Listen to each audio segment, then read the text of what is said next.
mwaka tufulumya report de Twitter annual report on road safety.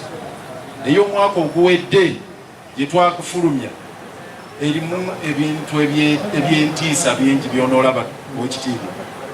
Mu bintu bye twazuula mu lipooti yaffe gye nakwasa awo ssebo nti ku mitwalo 10 egy'abantu abafuna accident, buli mitwalo 10 egy'abannayuganda mu Kampala wokka tufiirwa abantu 10 ku buli mitwalo 10. Baba bala mu road safety system babala buli mitwalo 10, buli mitwalo 10 tufiirwako abantu 10 mu accidents mu Kampala wokka. Kiba kitegeeza nti Kampala weba erimu miliyoni 4 ez'abantu, buli mwaka tufiirwa abantu 4 mu road accidents, nga 92% oba ebitundu 92 ku 100 ebifuna accidents mu Kampala be batambuza ebigere, be b'obugaali, be ba boda boda. Ebitundu 92 mu bibiri ku buli 100 ba boda boda, batamini ba bigere n'ab'obugaali. Era awo wenjagala ba boda boda ssebo nga mpita mugwe Katikkiro, enteekateeka eno bagimanye nti guno Omusaayi mwe mweterekera,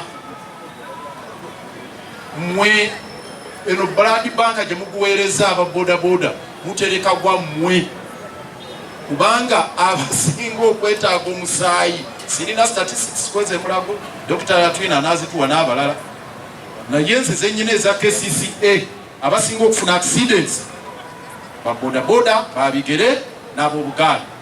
So ndi musanyufu nnyo bwe tufuna lipooti eraga nti aba boda boda eggulongo mulangira ggulawo bajjumbidde bangi, era mwongere okujjumbira tusobole okutaasa obulamu, tuteekeyo Omusaayi mu blood bank. Obulamu byabwe enkanya bituyisa kyenkanyi. Ono Ssennindo w'Ekasanga tayagala nnyo NRM, naye bw'aba ekiseera ekyokulwala kyatuuse asobola okulwala. Noono Ssaalongo ono w'Ebuddu Ajerigaffe ab'ekabonera, nze mumanyi mu DP ennaku zino ate FDC, naye ssebe ebbanga eryo yali mulwadde ne bamutwala ne Kenya, n'entya ne munoonya n'omunoonya ndabo baali bulungi. Kale baawula ebyobufuzi, naye bwe kituuka ku byobulamu bonna basobola okulwala. Kyenvudde mbasaba twegatte bannayuganda ku nsonga z'ebyobulamu, kubanga okulwala n'okufa tekusosola mu nsi yonna. Buli muntu yenna alwala, buli muntu yenna afa, wonna waali. Ne mu nsi gye basinga okufa ku byobulamu, tugambe ensinga ezo zi Switzerland, era abantu bafa, era abantu balwala. Awo nno kankiddemu mbasaba tube bumu bwe kituuka ku byobulamu, tube bumu tusoosowaze ebyobulamu,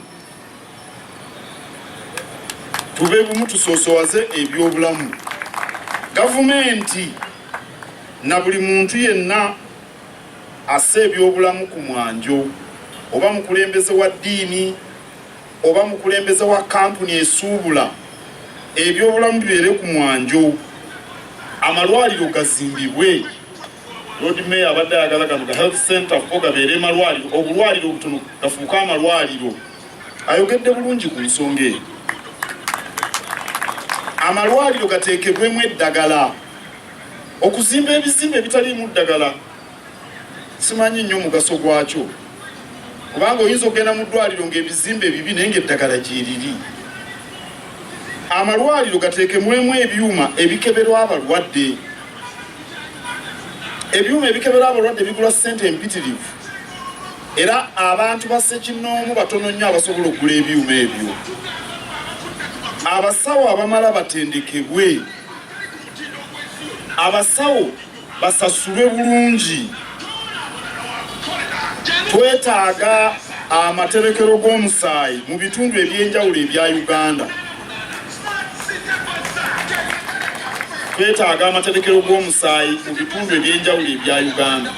Eri ewaffe Ebuddu waliyo abantu obukadde babumeka, naye tewali tterekero lya musaayi nalimu.